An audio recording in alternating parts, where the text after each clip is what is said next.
warahmatullahi wabarakatuh. Di Indonesia, banyak sekali masyarakat yang menjadi wirausaha. Contohnya seperti usaha kecil. Usaha kecil itu apa sih? Usaha kecil merupakan ekonomi produktif yang berdiri atau bukan anak perusahaan atau bukan cabang perusahaan yang dimiliki, dikuasai, dan menjadi sebagian baik langsung maupun tidak langsung dari ekonomi menengah.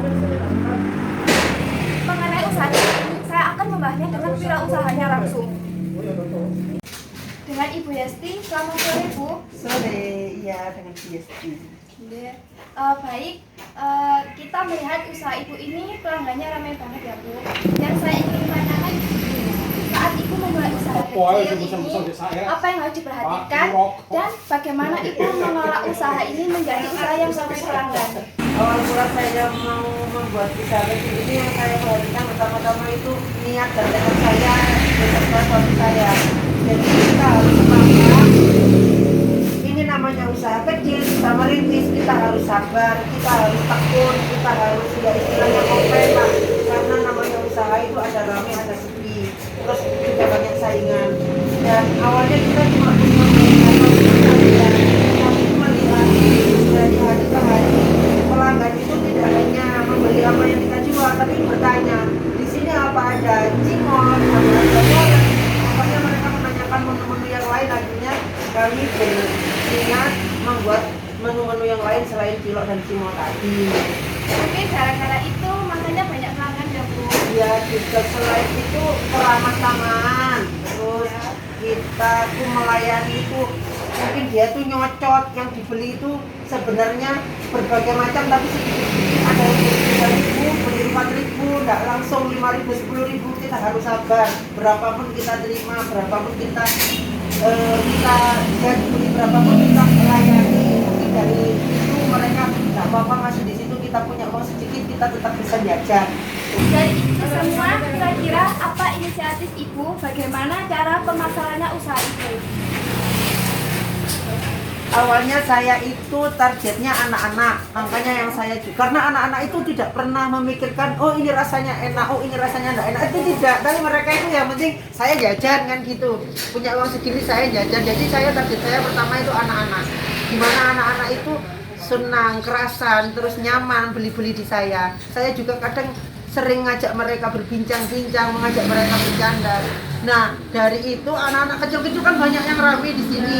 Mereka ditanya oleh orang tuanya beli-beli di mana, apa yang dibeli. Nah, dari situ ibunya ikut beli, ibunya cerita kepada teman-temannya. Itu awalnya. Akhirnya mereka bukan anak-anak lagi yang beli, tapi remaja, anak SMP, SMA, juga ibu-ibu dewasa, mama-mama muda zaman now itu. Kemudian seiring berjalannya waktu, sekarang sudah digital ini sudah mulai berkembang, saya juga mengikuti melayani delivery order itu. Dan kami mulai dari awal menjual delivery order itu juga mengalami kesulitan sih, karena kita butuh yang bisa mengantar. Nah, untuk mencari kurir itu ternyata tidak mudah, karena kurir itu juga harus tahu lokasi, alamat yang jelas. Lah yang tahu pelanggan-pelanggan saya kan saya sama suami saya ya, itu termasuk salah satu kesulitan yang kami alami. Bagaimana Ibu mengelola keuangan usaha ini Bu? Kalau mengelola keuangan, karena ini milik sendiri ya, jadi kami tidak sedetail itu dalam mengelola harus ada pembukanya, tidak. Yang penting kita modalnya sekian, kita dapat hari ini sekian, besok kita buat modal lagi sekian, kan ada sisa, itu kita sisihkan untuk membayar PLN dan PDAM, kita sisihkan untuk kebutuhan tak terduga, kita sisihkan untuk kebutuhan sampingan, dan yang terakhir kita masukkan ke saldo kami. Itu bisa naik apa tetap? Alhamdulillah terus menaik, tapi seiringnya berjalan waktu kebutuhan juga meningkat, tapi alhamdulillah tidak sampai min. Itu ya pokoknya stabil, saya merasa itu stabil, tidak sampai min, tidak sampai minus pokoknya. Pernah dulu hampir minus, tapi karena kami punya istilahnya punya investasi berupa tegal, setiap 3 bulan sekali ada yang dipanen, jadi kan itu masuk saldo juga ya, itu juga membantu. Jadi kalau saldo saya kira apabila nggak sampai minus. Kira-kira pendapatan dan bonus atau penghasilan tambahan yang diterima tiap bulan berapa Bu kalau boleh tahu? Pokoknya setiap harinya saldo bersih yang kami masukkan ke saldo itu 100.000 setiap harinya. Nanti kalau seandainya ada pesanan di kegiatan pengajian itu beda lagi, itu bisa bertambah.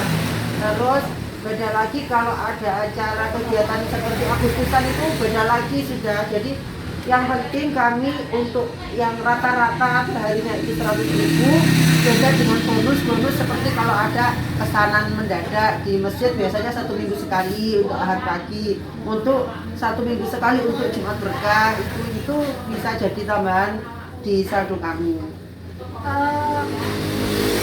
Terima kasih atas informasinya ya.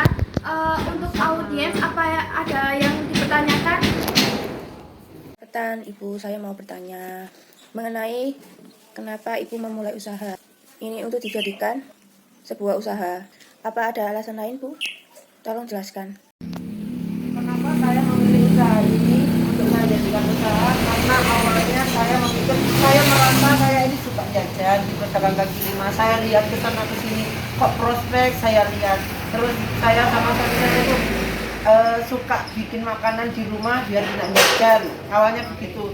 Terus saya kasih kepada tetangga, kepada saudara, kok cocok, kok enak, coba jualan gitu. Akhirnya saya jualan dan alhamdulillah cocok di lidah masyarakat, dan akhirnya kita pilih menu-menu ini sebagai usaha kami, dan semoga istiqomah. Jadi itu alasannya. Baik, terima kasih ya Bu Yesti atas informasinya. Semuanya, apabila saya ada salah, mohon maaf. Assalamualaikum warahmatullahi wabarakatuh. Waalaikumsalam warahmatullahi wabarakatuh.